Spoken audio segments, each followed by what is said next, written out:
Have you ever found your mind racing in a moment meant for intimacy? You're in the middle of sex, and instead of being present, you're overthinking, distracted, or disconnected.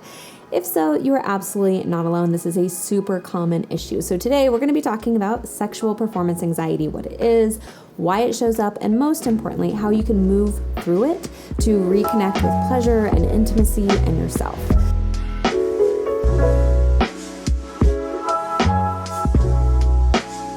Before we get into it though, hi there, I'm Lauren Consul. I'm a licensed marriage and family therapist and certified sex therapist here to help you have more satisfying and secure sex and relationships.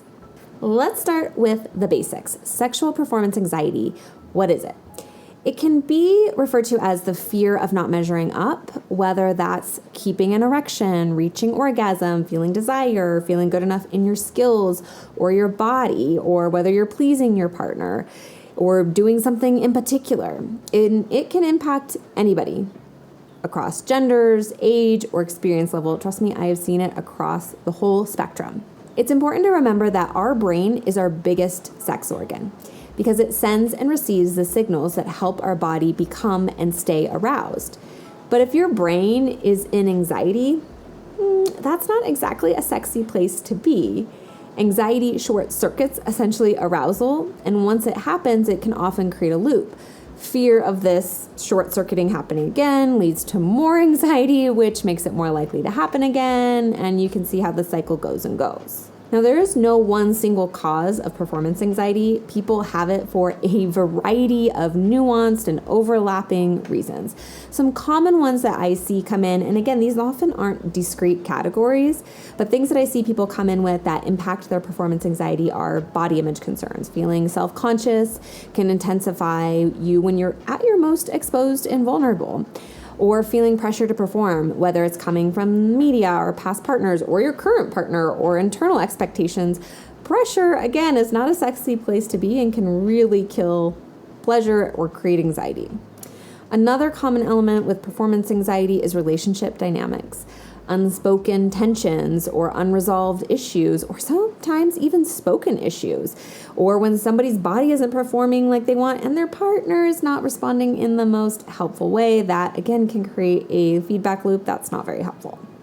People also come in with performance anxiety based on past trauma or painful experiences.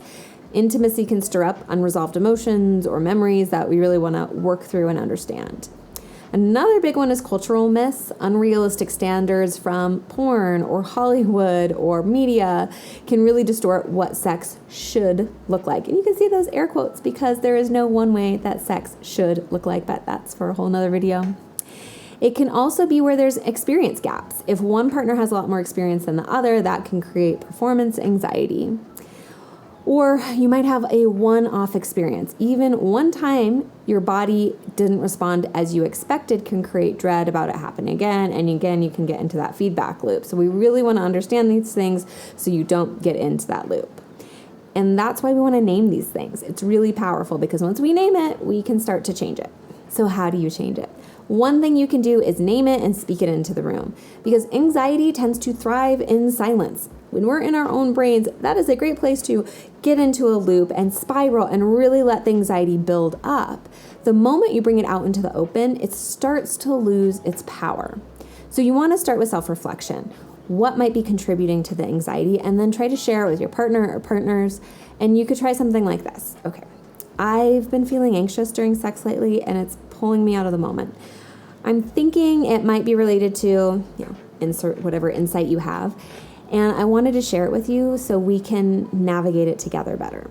So if you're not sure yet, though, what's causing it, that's okay too. You don't have to have this perfect, beautiful insight. You can still share it with your partner. So this might sound like, something's been making me feel anxious during sex and I'm still sorting through it, but I wanted to talk to you about it so we can work on it as a team and talk about it when it arises so it doesn't get any bigger. The second thing you want to do is shift your mindset from performing to experiencing, really working on letting go of the pressure to get it right, and instead focus on what feels good, not what looks good or what should be. It's about what you're really feeling in that moment. So you may need to shift your goal, especially for heterosexual couples. You want to look at moving from orgasm and penetration to connection and sensation, because this is a common trap that I see heterosexual couples getting in, where it has to have orgasm, it has to have penetration, and if these things don't work, then we're not having sex and it's not good. But if you take that away, take orgasm off the table, take penetration off the table, and you are going to expand your sexual menu. You're going to expand your experiences in a way that goes away from performance and just being in the moment. Another one of my favorite tools that help go from performing to experiencing is Sensate Focus. And I have a video explaining all of that, and I'll link it below. The third thing you want to do is practice mindfulness, both out of the bedroom and in it. Because anxiety pulls you into your head, gets you in that loop, and it short circuits that feedback loop from your brain to your body and arousal and screws with all of that. Mindfulness brings you back into your body in this moment, but you want to practice it before you need it. You want to build that mental muscle during calm moments so it's much more easily accessible when the anxiety arises in the moment. When you're feeling anxious during sex, that's not the moment you want to be searching around for your tools in your toolkit, metaphorical toolkit, of looking for mindfulness. You want to be able to confidently reach over and grab that tool because you know how to use it outside of this moment. So try this. Sit or lie next to your partner, close your eyes, and match your partner's breathing for 5 to 10 minutes. Now, you don't have to have perfect synchronization, just enough to feel attuned. Because what this does is really helps you be present in the moment with your partner, helps you be in tune with your body and your partner's body. It's a really great mindfulness technique, and I would encourage you to do it before sex, when you're not about to have sex, just to practice that and being in the same space together.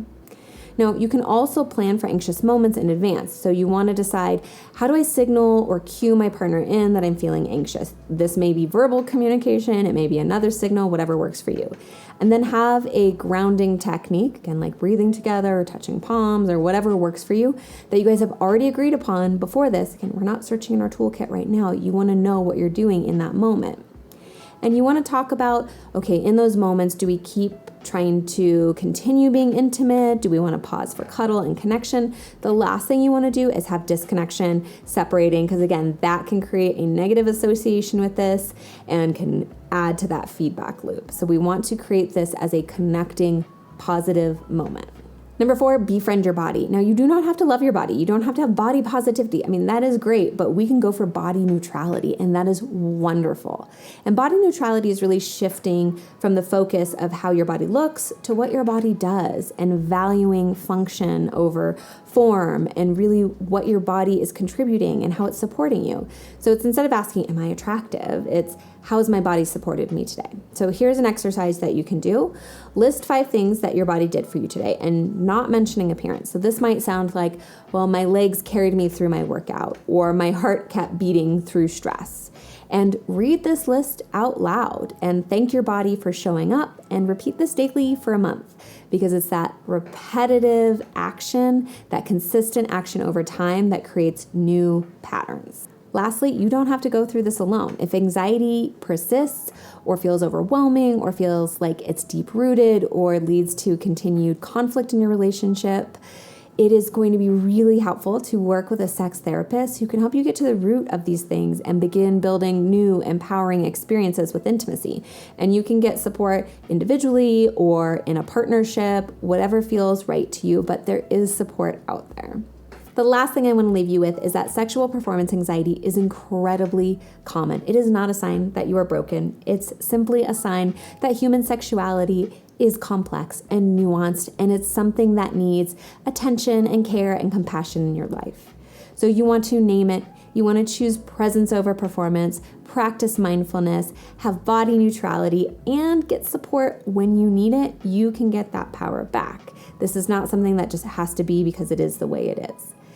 Let me know in the comments what you think about this, what you think was most helpful, what you're going to integrate.